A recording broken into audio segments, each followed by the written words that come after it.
வணக்கம், காஞ்சிகேசன் பேசுகிறேன். Happy Tuesday. நம்ம இன்னைக்கு ஹலோ வணக்கங்க மேட்சல் எல்லாருக்கும்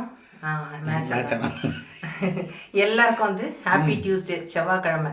முருகருடைய பிளெஸ்ஸிங்ஸ் நம்ம எல்லாருக்கும் கிடைக்கணும்னு சொல்லிட்டு எல்லாருக்காகவும் நம்ம ப்ரேயர் பண்ணிக்கலாம். காஞ்சிபுரம் குமரக்கோட்டை முருகன் ரொம்ப சக்தி வாய்ந்தவர். கந்தசாமி கோயில்லாம் சொல்றோம் இல்லையா, மெட்ராஸ் சென்னைன்னு சொல்றோம் இல்லையா, அங்க இருக்கிற மாதிரியே இங்க காஞ்சிபுரத்துல இருக்கிற குமரக்கோட்டை முருகர் ரொம்ப விசேஷமானவர்.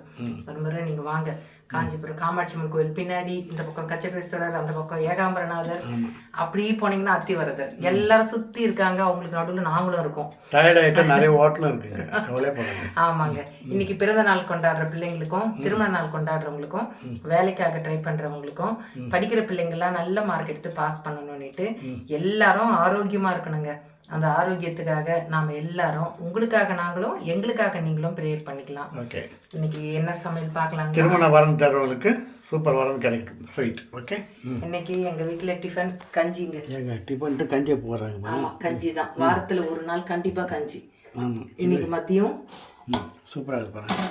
எண்ணெய் கத்திரிக்காய் காரக்குழம்புங்க. சூப்பர். இங்க பாருங்க, எண்ணெய் கத்திரிக்காய் காரக்குழம்பு வச்சுட்டு அதுக்கு வந்து சைட் டிஷ் வந்து உருளைக்கிழங்கு புட்டு ரொம்ப டேஸ்டா இருக்கும். ஓகே, செய்யணுங்க. அது செய்தாச்சு. உருளைக்கிழங்கு புட்டு செய்துட்டோம். இது வந்து பச்சை பட்டாணி கிடச்சிதுங்க. அவரைக்காவும் பச்சை பட்டாணியும் போட்டு கொஞ்சமாக தேங்காவை நல்லா துருவி போட்டு பொரியல் பண்ணி வச்சுருக்குறேங்க. தக்காளி ரசம். இன்னைக்கு இதுதான் எங்கள் வீட்டில். சாப்பிட வாங்க, லைக் பண்ணுங்க. இல்லை, இவ்வளோ பண்ணிட்டு இதுதானா எப்படி இருக்குது பாருங்க, நல்லா இருக்குல்ல. இது வந்து கொஞ்சம் டைம் எடுக்கும், நல்லா கொஞ்சம் பண்ணுறதுக்கு. இருந்தாலும் ஜாலியாக பண்ணுங்கள், ஷார்ட்டாக பண்ணுங்கள், ஸ்வீட்டாக பண்ணுங்கள், சூப்பராக பண்ணுங்கள். ஓகேவா? அப்புறம் நம்ம இன்னொரு கதைக்கு போவோம். எல்லா விலங்குக்கும் மிருகத்துக்கும் இருக்கிறது எலும்புன்றாங்க, சரியா? எலும்புன்றாங்க. ஆனால் மீனுக்கு மட்டும் ஏங்க முள்ளுன்றாங்க. அதுக்கு எலும்புன்னு சொல்ல, மீன் எலும்புன்னு சொல்ல வேண்டியது தானே? புரியல? எனக்கு புரியல, உங்களுக்கு புரிஞ்சா சொல்லுங்கள். அதே மாதிரி முன்னெல்லாம் வாழ்ந்தவங்க நல்ல ஃபுட்டு இருந்தால் போதும்னு நினச்சாங்க, நம்ம வாழ்க்கை நல்லா ஆகிடும்.